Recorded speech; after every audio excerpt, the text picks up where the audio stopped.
My guest on this week's episode of Suds and Search is Chris Long, VP of Marketing at Go Fish Digital. Chris is an in-demand conference presenter, blogger, and must-follow on social media. He has spoken at MozCon, SMX, State of Search, Digital Summit, and many other places. I'm a big fan of the helpful 60-second videos Chris posts on his Twitter account. The content is really good and easily digestible. I'm going to chat with Chris about ChatGPT, myriad ways it is changing our industry. How is Chris and his team using this emerging technology? Stay tuned to find out. He's published a resource section on Go Fish Digital's website about how to optimize Shopify sites. I'm going to ask Chris about the resource pieces and the unique challenges he faces doing SEO for Shopify sites. Grab something cold to drink and join me for a conversation with the terribly impressive Chris Long. We'll talk about Go Fish Digital's incredible 7 wins at the 2022 US Search Awards. We'll spend a little time chatting about the predictably excellent newsletter, Search News in Under 5 Minutes. And I'll also ask Chris about his former colleague and industry legend, Bill Slawski. All right, Chris Long, welcome to Suds and Search. How are you doing today? I'm awesome. Thanks so much for having me, Mark. Really appreciate you being here. I'm really looking forward to this. I did a bunch of research on things you're up to and what's been going on at your agency. But one of the things I really want to point viewers to are these 60-second videos you're doing on Twitter. I think they're really good. I like the way they're shot. The production is slick, and they're only 1 minute long, so that's about my attention span. So you've got it down. But yeah, just some of the topics you've covered. You've covered simple ways to get featured snippets, how to reduce load time, tips for keyword ideation, ways to use Wayback Machine for competitor analysis. I like that one. How long have you been doing these tips? What's the cadence you're on, and what's the idea behind this concept? Yeah, great question. So we've been doing those for the better part of really just 6 months at this point. It kind of started as an experiment, and really kind of the concept was, like, we know TikTok and other short form video content are becoming increasingly popular, right? We thought about, doing TikTok at our agency. We still might explore that, but it didn't just seem like the best fit in terms of audience, right? So really the 60-second SEO, we knew a lot of our audience is on LinkedIn and Twitter. And really, if you think about SEO, one of the hardest things to really understand is kind of like a behind the scenes look. Like, there's not a lot of times where it's like you watch someone do a site crawl or you watch someone audit structured data, right? So it's kind of hard to get the kind of behind the scenes feel of SEO. So that's what we were really hoping to bring with 60-second SEO. It's almost, it kind of shows people, hey, here's exactly how the process here works, right? Here are the exact buttons that you click. Here's the thought process behind crawling these URLs or doing this type of keyword research. Or here's a more specific breakout of, someone we see doing really well. So that was kind of the thought process, is really trying to give search engine marketers this more robust kind of view, and almost kind of as you were looking at an SEO's computer screen as they were performing the test. That was kind of the inspiration, and the community has been really receptive toward them. So kind of on a once a week cadence right now, but looking to continue to do more because I think they resonate pretty well with people. Well, I think you definitely accomplished that. I mean, for anybody who had not watched this, you'll have Chris kind of explaining things on one screen, or there's a split screen with your actual browser where you're going through the actual motions of it. So I think it's really well done. I would recommend people check it out. Shifting gears a bit, I mentioned to you offline, I'm at a point where I'm somewhat worried I might be talking about ChatGPT and AI content too much at this point. But I do think this is a period of time, unlike any other in my career. I've been in this business since 2007. So first of all, just a big general question. How are you approaching this trend? Do you have any predictions for how our jobs as SEOs will change in the next year or two? And how do you see this? How are you approaching this technology as a learner? Sure. So I think I am on board the ChatGPT train. I think all SEOs should be using it as part of their regular workflow. Now, I'm not saying necessarily in order to use it for just outright content creation, but there's a ton of things you can do with it that really can help inform your processes, right? Like, you can have ChatGPT analyze featured snippet, or actually write featured snippets, right? It can help you ID meta descriptions where you'd be able to automate these basic tasks.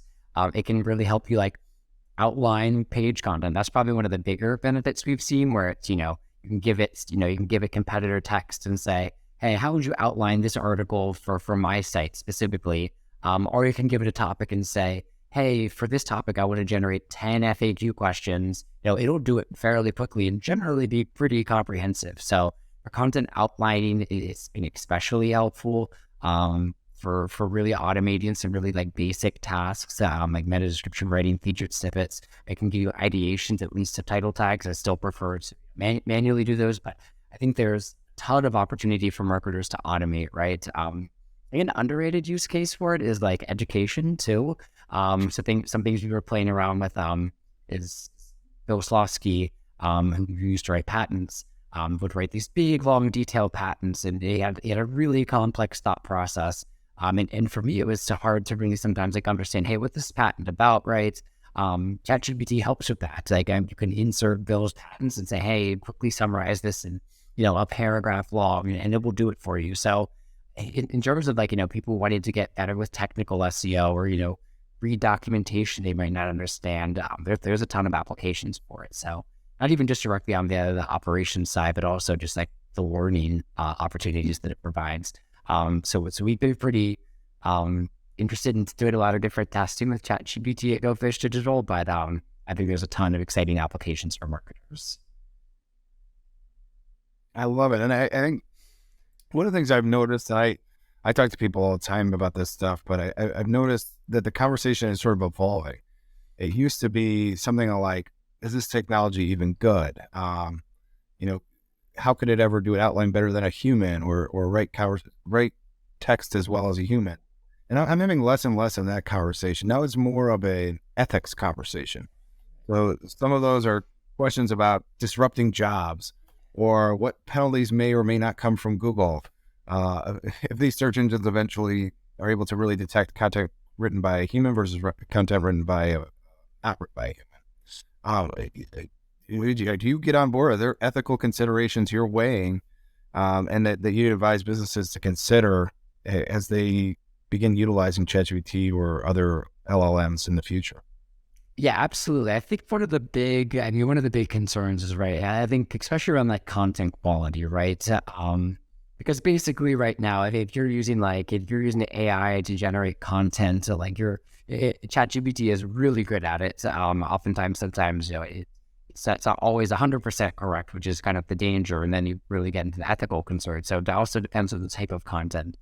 But I think, like, really, if you're using it to generate content, at some point in the long game, you're betting against Google's AI versus OpenAI's AI, right? So over the long run, like, does it matter? Well, I said they're okay with AI content, but does it start to punish content that it starts to feel has been produced by some type of AI, right? There are some case studies out there of sites that initially saw a lift and then actually had to sudden drop off at a certain point. So I think that's going to be a big concern, something we're a little bit more hesitant to recommend to businesses, in terms of just straight content generation. I think it'll also be interesting of what it does to the content landscape. Rand Fishkin of SparkToro had a really, really good article recently about how AI content will be the new baseline, right? Like that will just be table stakes in order to play in the content marketing and really the SEO world, right? So it'll be interesting to search get a little bit more homogenized, or as an experience over time. If someone says, if 100 different websites write the same or similar article on how to choose running shoes, right? That's going to be a very interesting problem Google's going to have to deal with in terms of how it handles the search experience. And in that instance, I think concepts such as information gain scores, or basically that's how Google analyzes net new content, it's going to become increasingly more important because the search engines get more homogenized, especially at scale. Google's really going to be looking for the things that, hey, this type of content sets this document apart, right? It makes it different than these other AI-generated articles. Awesome. Well, I want to shift gears a little bit because recently you guys have been publishing, you've released some content that you wrote on the website about Shopify. And so I'll point people in the show notes to the blog posts on the Go Fish Digital website. But specifically, you've created, it's almost like you're creating a resource library for guides on Shopify SEO. I want to make sure I have that correct before I go too far. I don't want to overstate it, but yeah, I imagine that you guys probably deal with a lot of Shopify sites, that you're inheriting other SEOs work or something like that, and that you might be a good person to ask, like, what are some of the common mistakes that Shopify site owners are making as it relates to SEO, and how can they be avoided? What are you seeing over and over again as you inherit these websites and new clients? So the Shopify, yeah, that came a while back in like 2019, or even 2018, we just started to, kind of look at our, the different clients we work with and started to say, hey, we're working with a lot of Shopify sites. Like it's been if you look at like the built with data, like the number of Shopify sites that like the number 6 started building on Shopify really started increasing around that time. And it makes sense. It's a very straightforward platform to use. It essentially democratizes commerce in a lot of ways. Right. At that time, there were just hiccups we kept running into, right? Especially on the technical SEO front, where these out-of-the-box Shopify stores kept needing the same improvements made, right? A good example is our category pages. By default, Shopify links to non-canonical links. So on any given category page, you'll have 40 to 60 different product links, but they'll all be non-canonical. They'll link to a page that has collections and products in the URL. They'll go on that page and actually canonicals to a different URL. So we started to work with these problems and really start to generate a framework for how we approach Shopify sites. And then we started to kind of just write about what those frameworks were, right? So how do we stall Shopify duplicate content? What are the common apps that we add on in terms of site performance, right? Or how do we approach structured data on Shopify sites? In fact, there's a lot of really good apps on the schema app being one of them that actually will automate Shopify schema for you, help you eliminate some of the redundancies we kept seeing, and we'll actually add offer catalog schema to your category pages. So actually provide a markup for category pages, which we've actually found beneficial, especially on sites that use a lot of JavaScript.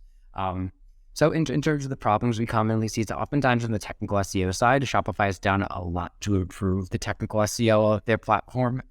There are still a few gaps, right? That canonical issue that I mentioned. Load time is something I think is becoming increasingly more important. So knowing just which apps to use, how to improve load times there, as well. Just search intent is probably more generalized to e-commerce, but that's another thing Shopify stores need to be aware of. That if you search for, couches and you're a Shopify store, if you're a furniture store that uses Shopify, that search is shift intent from time to time. Google's switch from a more commercial intent to maybe more of a mixed intent. In fact, we did a side-by-side comparison for that query, and back in 2017, it was all like Wayfair and Ashley Furniture, Braymore Flanagan, like the usual suspects. And then over time, that search actually switched toward more informational, where you saw the Spruce ranking and these other affiliate type of sites. So that's another big one for Shopify sites, is really understanding every core keyword that that's driving revenue. Do you understand the intent of that keyword? Do you have content that matches the intent? Do you have content that matches multiple intents? I think that's something we routinely work with a lot of Shopify stores on. Very interesting. And I just spoke with Martha Van Berkel, so I've got schema on my brain, so that's good information. And all this page speed stuff's really good. One of the things I liked about the post was you talked about how to do schema for a bunch of different scenarios. Maybe you have access to a web developer, different access. If you don't have access to a web developer, schema apps out there. Truth be told, we're in local SEO, we don't work with a lot of Shopify sites, so this might just be my misunderstanding, but how much flexibility do you have? How much are you constrained by out of the box Shopify, where you can't really change the core structure of that site, versus how much flexibility do you have for things like site speed, schema, to make major changes to the core of the site? Is it constrained, or am I overthinking that? Yeah, it's a good question. So I'd say it's definitely becoming less constrained over time. Shopify is, like I said, they've done a fantastic job. They've hired an amazing, talented team of SEOs to work on the platform. They've accepted feedback from the community. So back when we first started working on it, you could edit robot text, for example, which is a very simple, straightforward thing. And actually caused a lot of problems with, our clients having internal search pages getting indexing crawled, and a lot of duplicates. And, they fixed that over time. In general, if we're talking about Shopify in 2023, generally you're not super constrained. You can generally make most things work. Yeah, especially if you have access to a web developer. And one developer that's comfortable working in liquid code is worth their weight in gold. You can generally do things like add custom schema. You can fix a lot of the common problems just by working in some of the liquid templates. And then of course with content, Shopify, it's maybe not as robust in terms of a platform like WordPress and on the content side of things, but you can generally do enough to have a strong quality page. So generally, at this point, I don't see a ton of variables limiting Shopify sites, and I only project it getting better in the future. Speed is oftentimes a concern of any e-commerce sites. Generally, what we found is out of the box, although this might be changing, is Shopify sites are generally faster than, something on a completely custom CMS. Shopify sites out of the box generally are okay. And if you test a lot of their just base templates, the templates before anyone's added, the chat functionalities, the marketing tracking, right? They're generally pretty fast. It's just over time, especially the more mature a site is, and the more advanced your marketing team is, the more likely you're going to be to have slower load times. Well, interesting. And I may be covering other ground, but is there a plan here? So it does seem like you have 4 or 5 of these guides now on Shopify, whether that's about schema or page speed or on-site optimization or anything in between. Are there any future posts that we should expect, or if there are, how would we know about that? Yeah, it's a good question. So you can always check our site, gofishdigital.com, the blog. We regularly keep things updated there. As well, we have the Moz post, the ultimate guide to Shopify, that we update that every single year. So that's the plan, but we tend to write as we see, a need. So especially how Google Analytics 4 migrating to Shopify, right?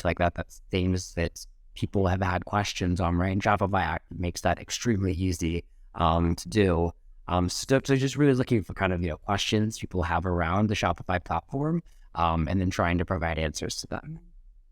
Well, outstanding. And then, when I saw where you worked, the first thing I realized is you guys won a lot of U.S. Search Awards this year. If my research is correct, you won 7 awards at the U.S. Search Awards, correct, including some big ones. You won for Best Large SEO Agency. I think this is a repeat. You defended your title there. You've got to be very proud of the team and of what you guys have accomplished. What was that experience like? And really, selfishly, what are you guys doing? Because I'd like to win some of these awards. What do you attribute to all your success? Yeah, I think it's just, to your point, I think it's just a testament to the team in terms of how deep they'll go and are able to solve a problem for a client. So generally, what we found, in terms of missions is just really specific use cases or really practical cases where we were able to really move the needle for an individual client. So a good example would be on the paid side, we had a client who was really, they wanted to test Performance Max, but they were a little unsure of it. They've been doing a lot of Google Shopping campaigns before that. So we structured it in terms of a test for them. We basically said, hey, let's allocate this amount of budget to Performance Max, and we'll basically set it up using the similar criteria as we can, right? We'll keep as many variables the same, and then we'll do the A/B test during this time. How did the Performance Max campaigns perform? How did Google Shopping campaigns perform? And then we just compared the data, right? And then said, taking this data-based approach, Performance Max performed better for you, so we need to allocate more budget there. So really taking we try to really approach things almost from a scientific approach, right? And using data as the foundation of everything that we do. We found that that's helpful for clients to solve real world business needs, and that translates to search awards as well. So really, it's really kind of using data as a backbone, right? Kind of putting ego aside and really putting data first. Has really been a strong way for us to really solve problems for clients. Really get be able to solve the problems and then get buy-in. That's really interesting. Okay, well, very good. Well, yeah, save some awards for the rest of us in the future, I would appreciate. But the last thing I want to point to, like you guys are putting out a lot of content. The other thing that, and I'm trying to make sure we capture all of it in this interview, but the other thing is the Search News in under 5 minutes newsletter. So there are a lot of newsletters out there right now. So I appreciate the 5 minutes. Again, this brevity that you guys have, it's straight to the point. Where can people go to sign up for this newsletter? What sorts of content will we find on there that maybe we wouldn't find on the website? What's the idea behind the newsletter? Yeah, so the newsletter is actually independent. We do post like some of the blogs we have on the website, but it's actually just it takes a look at the digital marketing landscape more holistically. And like you said, the kind of thought process of it is search news in under 5 minutes, right? Like you said, we kind of have a feeling that people want brevity and really succinct information. Once again, we're constantly bombarded with so much information in our day-to-day lives, whether it's other newsletters or other forms of communication, our own work, our personal lives, right? We try to really give people information in as succinct of a way as possible. So that's kind of the inspiration behind this flash newsletter. So if you're interested in finding it, I can go to gofishddigital.com/newsletter. And like I said, we look across the industry and outside of even just SEO. You can look at like, hey, what are the things you need to know with paid media, with Google Analytics as they make the transition in GA4, and then really summarize the top 6 to 10 different stories happening on any given week in a readable format that you can read under 5 minutes. All right, well, awesome. And I wanted to close with this. You mentioned him earlier in the show, but Bill Slawski was somebody from the very beginning of my time in SEO. I can remember bookmarking his blog SEO by the Sea and making sure I could digest as much as he of his content as I possibly could. He was really an important person for everybody in SEO because nobody wanted to do that work. He was doing all this work with patents, and it would be really helpful to learn like what was Google really focused on. The only way you could do that was to read Bill. And so we're coming up. I mean, I think we're coming up on a year anniversary of his death. And I just wanted to hear from you. What was it like for you personally working with him, and what has this year without him at Go Fish Digital, where he worked with you and your colleagues, what has this year been like? Yeah, so I mean, I'll never forget one of the first times I really came to Go Fish Digital and worked with Bill. I was put on an audit to kind of shadow and listen in and figure out, hey, what are the things you're recommending as I get more comfortable with the SEO team. Bill had led the audit and then was going with the recommendations of the client. And I just remember, being just completely blown away. It was nothing like I had ever done in SEO before, like the level of the insights he was able to provide, for things I haven't even thought about before. They spanned across, technical content, right? It just wasn't individual focus areas. One individual focus area is how he was able to then take the patents he had learned and then apply them back to his findings. And then really, I think the big takeaway was how impressed the client was at the end of the day, just how floored they were with the recommendations. And, Bill, as I worked with him throughout the years, he was constantly willing to help out the team. If you ask Bill a question about a patent or about SEO, you didn't just get like a 2-sentence response back. You got like a paragraph or like 2 paragraphs. Yeah. He was his Twitter, how helpful he was on Twitter translated just the same to the internal team. So I really thankful I had a chance to work with Bill, and I actually had a chance to work with him even more closely. I'm kind of in that final year. So it was really great, and to see the mind of how he works. He really thought about SEO in a completely different way than, I had thought about it. I was mainly the content side. I wasn't super technically minded. Bill was a really huge mentor in that. The proof is in the pudding, like even today, like I said earlier, information gain scores, that was a patent that Bill analyzed. That's going to be more important now today than like ever before. So Bill's research and the work he's done still holds up, right? Even though the search engines are constantly, changing, Bill's work is still going to be, fundamental for a lot of SEOs to learn.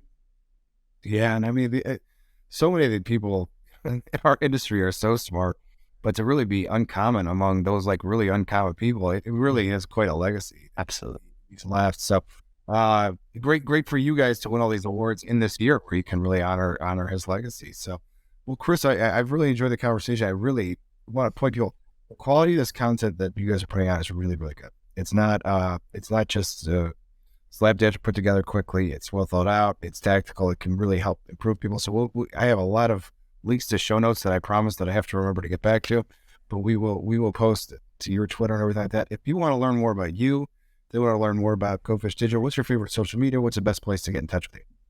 Yep. So yeah, you can follow us on Twitter at Go Fish Digital, right? If you want to follow me, I'm on LinkedIn quite a bit. I post about 5 times a week. So you can search for me on LinkedIn or at linkedin.com, Chris-Long-marketing.